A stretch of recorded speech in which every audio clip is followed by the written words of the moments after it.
قادر مطلق خداوند تعالی یہوہ الہیم کے مقدس جلالی اور بابرکت نام میں سب دیکھنے اور سننے والوں پر خدا کا فضل، خدا کا اطمینان ہمیشہ قائم رہے۔ قادر مطلق خدا باپ کے نہایت شکر گزار ہیں جس نے ہم سب کو زندگی کی سلامتی بخشی اور پھر اپنا پاک اور مقدس کلام قلم بند کرا کے محفوظ کر کے ہم تک پہنچایا تاکہ ہم خدا کے ازلی ابدی اس منصوبے کو جان سکیں جو وہ انسان کے لیے چاہتا ہے، اور خدا جو کہ بھلا ہے اور وہ ہمیشہ انسان کے ساتھ بھلائی چاہتا ہے۔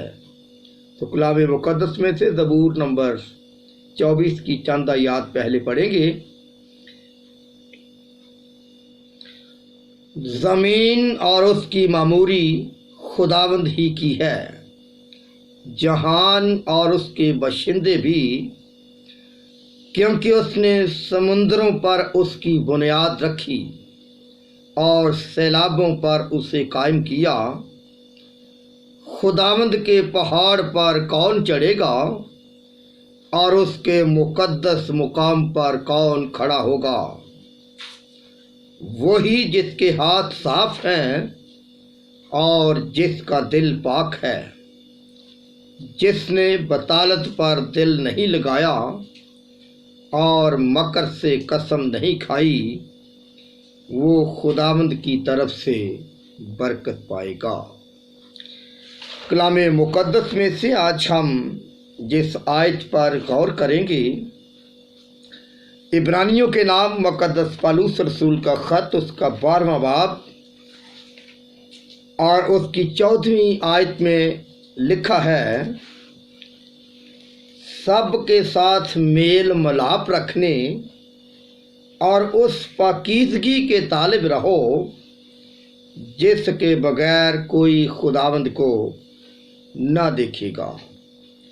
کلام مقدس کی اس آیت کے مطابق ہم خدا کے مقدس کلام کے اس حصے پر جب غور کرتے ہیں تو اس آیت میں سے ہم اس بات کو اخذ کریں گے کہ خدا کے نزدیک پاکیزگی کا معیار کیا ہے، کیونکہ مقدس پالوس رسول کہتا ہے کہ اس پاکیزگی کے طالب رہو جس کے بغیر کوئی خدا کو نہ دیکھے گا۔ خدا کے نزدیک پاکیزگی کا معیار، دا اسٹینڈرڈ آف پیورٹی، اس بات کو جاننا انتہائی ضروری ہے، اور یہ ایک بہت ہی بابرکت بات ہے کہ اس پاکیزگی کے طالب رہو جس کے بغیر کوئی خدا کو نہ دیکھے گا، کیونکہ خدا پاک ہے، اور کلام مقدس میں لکھا ہے کہ جس طرح تمہارا بلانے والا پاک ہے اسی طرح تم بھی پاک بنو۔ تقدیس یا پاکیزگی کا تعلق ہمارے کردار کے ساتھ ہے۔ تقدیس کے معنی ہیں گناہ سے دور رہنا، اور پھر مقدس پالوس رسول کرنتھس کی کلیسیا کو یہ سکھاتا ہے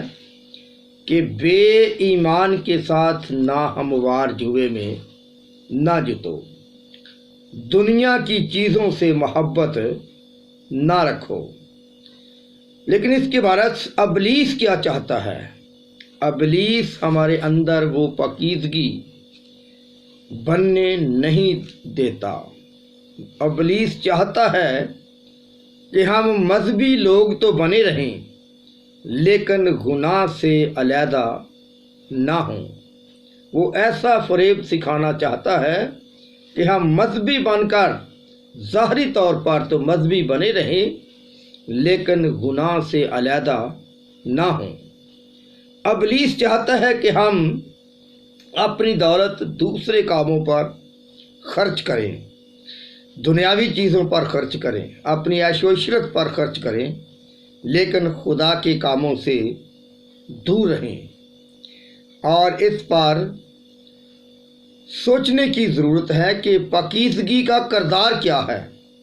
پاکیزگی کیسے قائم رکھنی ہے۔ پاکیزگی کا مطلب ہے ہمیں اپنے کردار کو پاک رکھنا ہے، اور 10 کمانڈز میں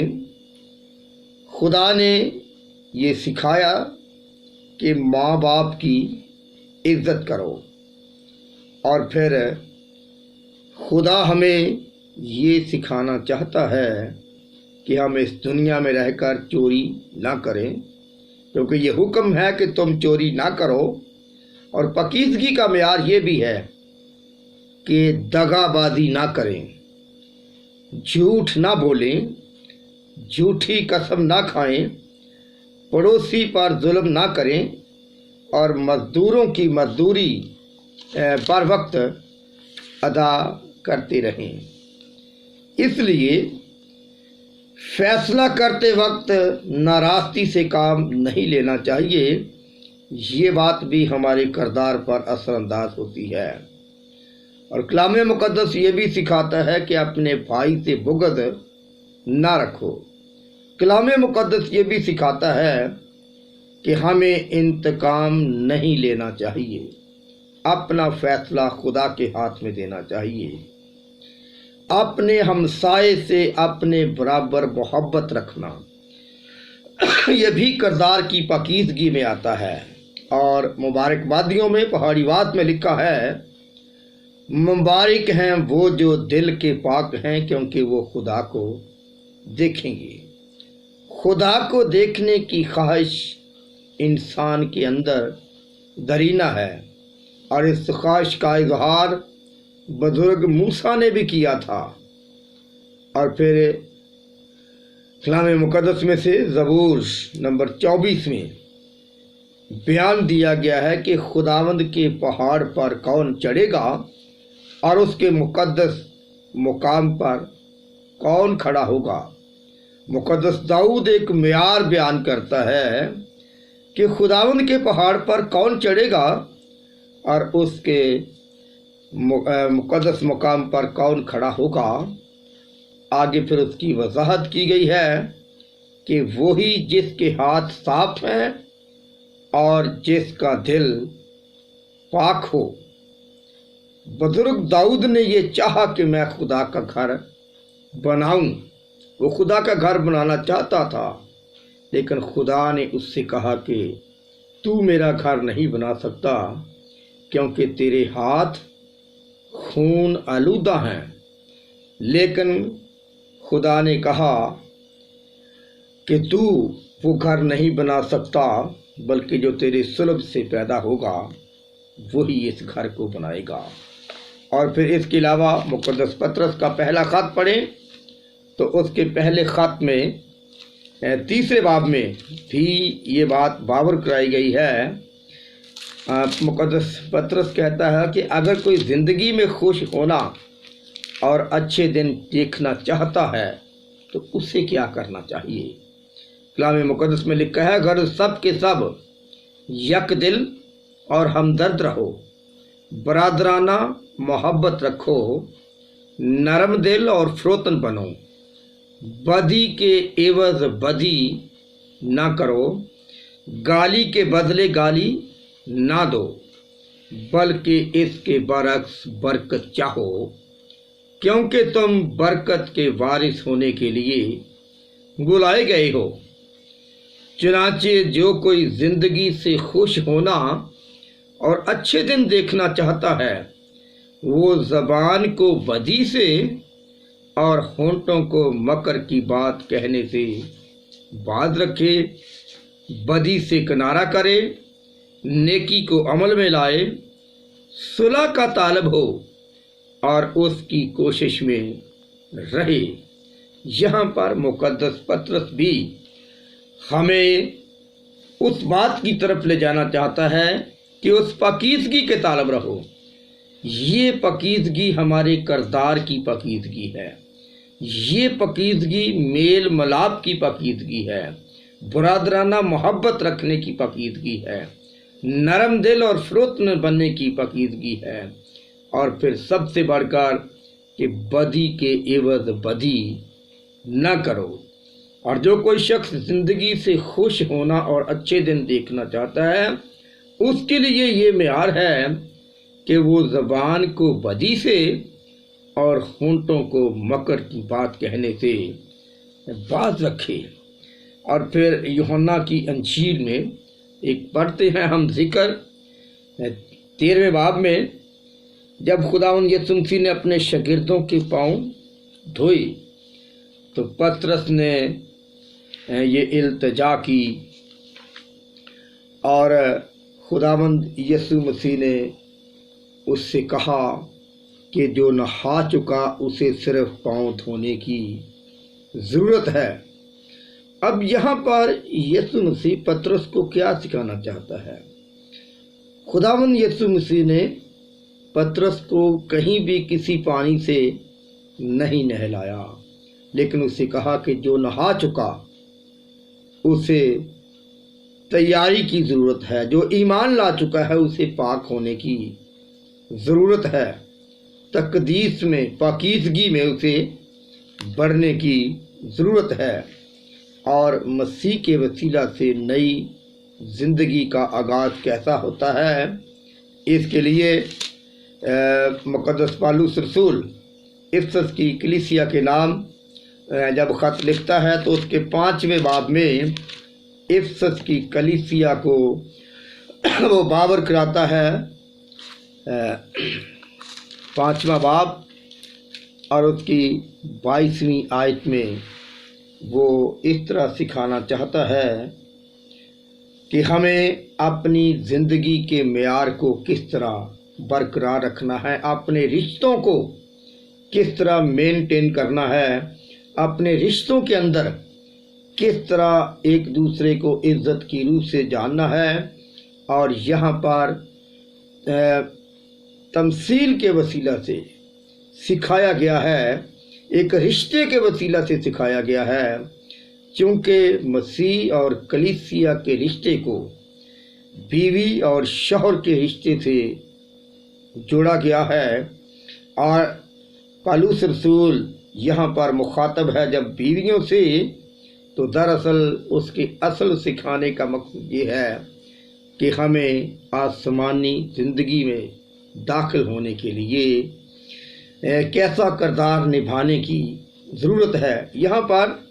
وہ اگرچہ بیویوں کو بھی یہ بات سکھا رہا ہے، اور مسیح کے خوف سے ایک دوسرے کے تابع رہو، اے بیویوں اپنے شوہروں کی ایسی تابع رہو جیسے خداوند کی، لیکن آگے چل کر وہ دراصل سکھانا کیا چاہتا ہے کہ یہ ایک مقدس رشتہ ہے، اور اس سے بھی اوپر درجے کا جو رشتہ ہے وہ مسیح اور کلیسیا کا رشتہ ہے،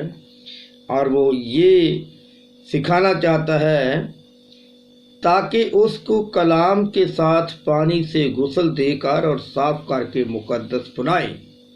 اور ایک ایسی جلال والی کلیسیا بنا کر اپنے پاس حاضر کرے جس کے بدن میں داغ یا جھری یا کوئی اور ایسی چیز نہ ہو، بلکہ پاک اور بے عیب ہو۔ خدا پاک اور بے عیب کلیسیا کے انتظار میں ہے، تاکہ جب دلہا یعنی یسوع مسیح دلہن یعنی کلیسیا کو لینے آئے تو ایسی کلیسیا ہو جو داغدار نہ ہو، جس میں جھری نہ ہو یا کوئی ایسی چیز نہ ہو، بلکہ وہ پاک اور بے عیب ہو۔ اسی لیے پالوس رسول کہتا ہے کہ اس پاکیزگی کے طالب رہو جس کے بغیر کوئی خدا کو نہ دیکھ سکے گا۔ اور زبور نمبر 24 میں بزرگ داؤد بھی اسی کی طرف اشارہ کرتا ہے کہ کون خداوند کے گھر میں مقدس ہوگا، کون خدا کی ہیکل میں اس کے مقدس مقام پر کھڑا ہوگا اور داخل ہوگا، جس کے ہاتھ صاف اور جس کا دل بدی سے پاک ہے۔ آئیے اپنی زندگی میں اس پاکیزگی کو تلاش کریں، اور یہ پاکیزگی ہمارے کردار سے آئے گی، ہماری زندگی کو سنوارنے سے آئے گی۔ خداوند ہم سب کو اپنے مقدس کلام کے وسیلہ سے برکت دے، آمین۔